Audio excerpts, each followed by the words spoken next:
हमारे साथ शामली विधायक प्रसन्न चौधरी जी भी मौजूद हैं। तो विधायक जी, बड़े अंतर से जीत आप लोगों ने हासिल किया मीरापुर में, क्या कहना चाहेंगे? आपको भी बधाई और कार्यकर्ताओं को बहुत बहुत बधाई और अपने नेता को तहे दिल से बहुत बधाई। बहुत मेहनत करी सभी ने और उसी का ये कार्यकर्ता की मेहनत का ये रिजल्ट है। आदरणीय मुख्यमंत्री जी को, एनडीए गठबंधन के प्रत्येक नेता को, आदरणीय चौधरी जैन सिंह जी को तहे दिल से बधाई। तो मतदान के दौरान जो आरोप लगाए गए थे, और कल तो हरेंद्र मलिक जी कह रहे थे भाई मतदान में जो या वही मतगणना में होगा, कहने सुनने का कुछ असर ही नहीं। फिर वही बात आ गई, सब निराधार थे। अपनी जीत अपनी हार का ठीकरा फोड़ने के लिए इन्हें पता था कि हमारे, इसीलिए ये इधर उधर की बात कर रहे थे। भाई समझ में नहीं आई ये कैसी बात कर रहे थे, सब इनकी निराधार बात थी। तो जनता ने तो आप लोगों की आकांक्षा पूरी कर दी, अब जनता की भी आकांक्षाएं हैं। बिल्कुल, जनता के लिए काम किया है, जनता के लिए काम करेंगे, हमेशा किया है, अब भी करेंगे, आगे आज जनता के लिए काम किया है। तो गन्ने के भाव को लेकर भी कुछ भरोसा देंगे आप? बिल्कुल, पुरजोर कोशिश होगी गन्ने के भाव की के लिए। हम पहले भी प्रयास किया है आदरणीय चौधरी जैन सिंह जी ने, अब फिर करेंगे। हमारे साथ एमएलसी वंदना वर्मा जी भी मौजूद है। तो वंदना जी, क्या कहना चाहेंगे आज की जीत को लेकर? आज की जीत से बहुत मन आह्लादित है और सबसे ज़्यादा जो धन्यवाद देना चाहूँगी मैं दोनों पार्टी के जो कार्यकर्ता थे, जो ज़मीनी कार्यकर्ता थे, उन्होंने सबने बहुत मेहनत से काम किया और जो भी नेतागण लगे हुए थे उन लोगों ने सभी ने मिलजुल के बहुत अच्छी एक क्रांति का पश्चिमी उत्तर प्रदेश में एक प्रयास किया है।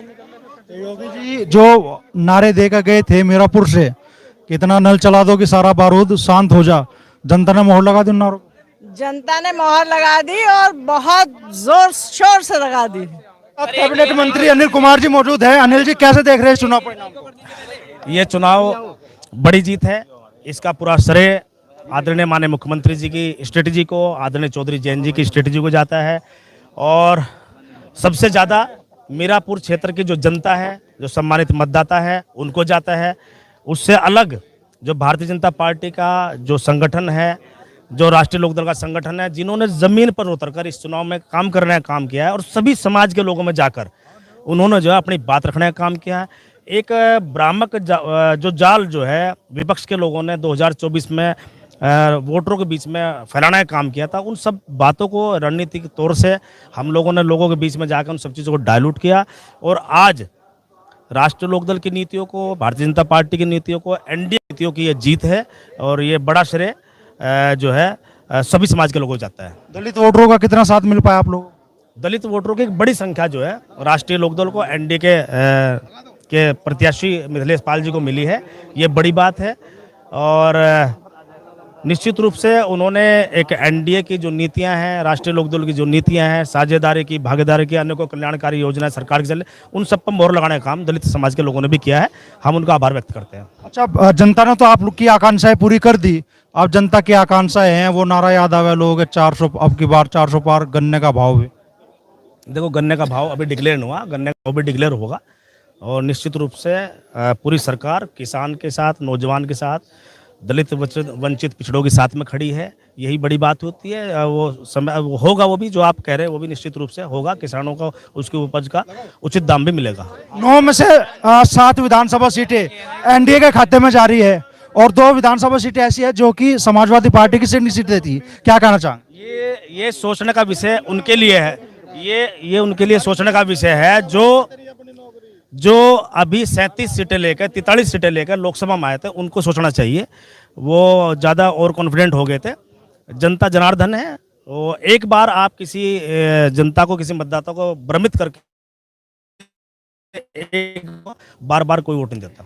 तो सेमीफाइनल कहा जा रहा था, फाइनल होगा फिर 27 में दोबारा फिर एनडीए की सरकार बनेगी, तीसरी बार। क्या कहना चाहोगे जीत को लेकर? देखिए, मुजफ्फरनगर जनपद की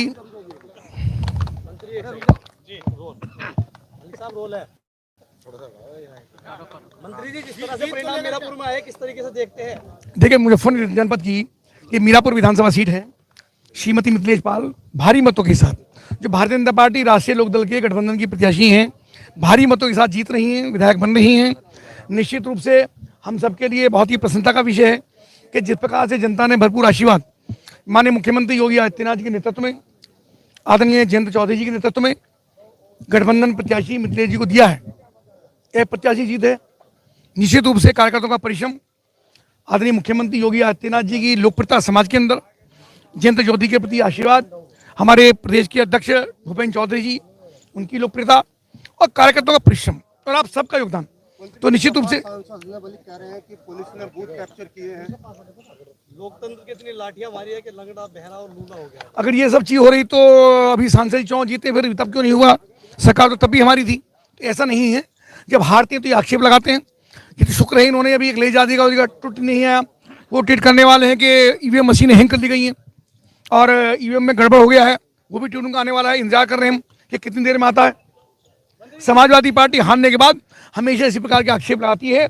जनता ने भरपूर आशीर्वाद मिथिलेश जी को, भारतीय जनता पार्टी को, राष्ट्रीय लोकदल को देने का काम किया। लोकसभा के चुनाव में तो आपको निराशा हुई थी, लेकिन जो चुनाव उत्तर प्रदेश में 9 सीटों पर हुए उसमें कहीं ना कहीं भारतीय जनता पार्टी को कोई बड़ा, देखिए जो चीजें उस समय हुई थी, कुछ परसेप्शन बनाया गया कि संविधान बदल देंगे, आरक्षण खत्म कर देंगे, तो मुलम्मा जो था वो इन्होंने जो फैलाया था वो खत्म हो गया है। और खासतौर से राहुल गांधी बिल्कुल पप्पू साबित हुए हैं महाराष्ट्र के चुनाव के अंदर।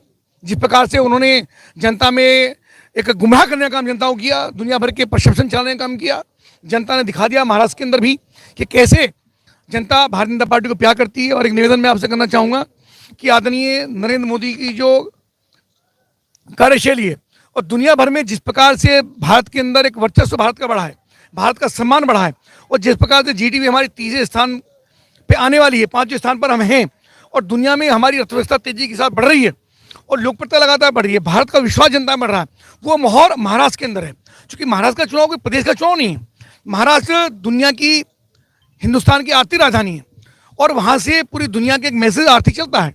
तो महाराष्ट्र में इतना बड़ा अमेंडमेंट दे करके जनता ने ये विश्वास कायम किया कि मोदी जी के नेतृत्व में ये देश लगातार आगे बढ़ रहा है। उत्तर प्रदेश के मुख्यमंत्री ने जाएगा, जीत का पूरा श्रेय किसे जाएगा? कार्यकर्ता को जाता है, कार्यकर्ता बहुत मेहनत करते हैं।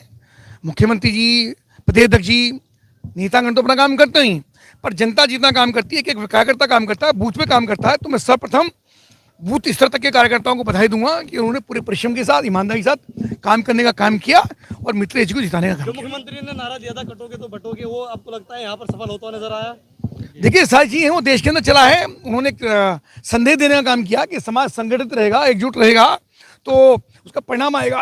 उसका परिणाम महाराष्ट्र के अंदर भी आया है, उत्तर प्रदेश के अंदर भी आया है। मैं जनता का धन्यवाद करता हूँ। लेकिन अखिलेश यादव आए थे, वो कह रहे थे पहले इज्जत टकरा देते, अब डब्बे भी टकराने लगे हैं भारतीय जनता पार्टी। 30,000 वोटों से जीत हुई है। इसका कारण ये मानते हैं कि जिस तरह दलित समाज चंद्रशेखर की तरफ जा रहा और मुस्लिम समाज ओवैसी की तरफ कहीं ना कहीं भारतीय जनता पार्टी की मिथिलेश पाल को शानदार आशीर्वाद मिला है, शानदार वोट मिला है, बाकी वोट बिखरा है। ये लोकप्रियता माननीय मुख्यमंत्री योगी आदित्यनाथ जी की है, जयंत चौधरी जी की है, भूपेन्द्र चौधरी जी की, और मोदी जी का तो वर्चस्व पूरी दुनिया के अंदर है ही। तो निश्चित रूप से ये सब कार्यकर्ताओं का परिश्रम है और शानदार परिणाम आया।